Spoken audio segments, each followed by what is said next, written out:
Mr. President. We also have excellent... Qatar's ruler tells Putin Israel didn't abide by Gaza Truce that Doha helped mediate. At joint press conference in Moscow, Emir Sheikh Tamim bin Hamad Al-Thani also says Syria's new leader wants warmer ties with Kremlin after toppling Assad. Speaking alongside Russian President Vladimir Putin in Moscow on Thursday, Qatari Emir Sheikh Tamim bin Hamad Al-Thani said Israel did not abide by the Gaza ceasefire-hostage deal that Doha helped broker in January. Qatar is one of our priority part at the IGC, Intergovernmental Commission.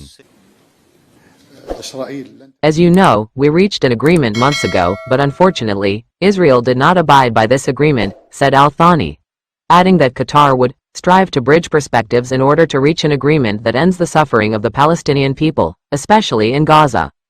Putin, who on Wednesday hosted an Israeli-Russian ex-hostage released as part of the latest ceasefire, told the Qatari Emir, "We know that Qatar is making very serious efforts to resolve the Israeli-Palestinian conflict, which is also of great importance to us, exporting countries forum, and I very much hope that we will have..." Unfortunately, the initiatives put forward, including by you, have not been implemented. Peaceful people continue to die in Palestine, which is an absolute tragedy of today. A long-term settlement can only be achieved on the basis of the UN resolution, and, first of all, in connection with the establishment of two states, said Putin. The Gaza ceasefire hostage deal came after 13 months of war sparked on October 7, 2023, when thousands of Hamas-led terrorists stormed southern Israel to kill some 1,200 people and take 251 hostages. Projects in the fields of sports and arts. The agreement's 42-day first phase expired on March 2 amid Prime Minister Benjamin Netanyahu's refusal to negotiate the second phase, which would have required a full IDF withdrawal from Gaza and an end to the war. Israel resumed hostilities on March 18 with a surprise series of massive airstrikes across the Strip. Neither Russia nor Qatar designates Hamas as a terrorist organization. Qatar, which backs Hamas and hosts its top officials, mediated the ceasefire along with Egypt and the United States, and is involved in efforts to restore the truce. Very useful. Qatar is one of our priority part at the IGC, Intergovernmental Commission. Aides to Netanyahu are accused of being paid by Doha to boost its image as a peacemaker, at the expense of Egypt, which has tense relations with Hamas.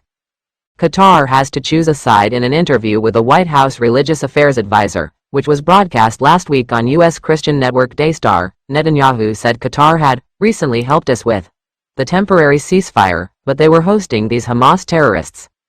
Netanyahu also accused Qatar of fomenting anti-American and anti-Zionist rot on U.S. college campuses. Exporting countries forum, and I very much hope that we will have... Like you. The Gulf state has contributed billions of dollars to U.S. campuses over the past 3 decades, and funds the Al Jazeera news network, whose reporting is highly critical of Israel. Unfortunately, Qatar was doing this, said Netanyahu. Al Jazeera, too, in Arabic, is promoting this anti-Americanism and anti-Zionism, which is weaved together. Qatar has to choose, said Netanyahu. Citing Yeshi El-Leiter, Israel's new ambassador to the U.S., the premier added, projects in the fields of sports and arts. You can't fund the arsonists and the firefighters at the same time. If that choice is made stark and clear, I think it will help everyone, the premier said. It will help everyone in the Middle East, everyone in the world, and it will help, also, get the facts straight.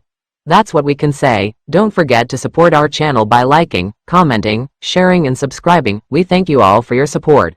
Agree with you, Mr. President. Отношения укрепляются. Совсем недавно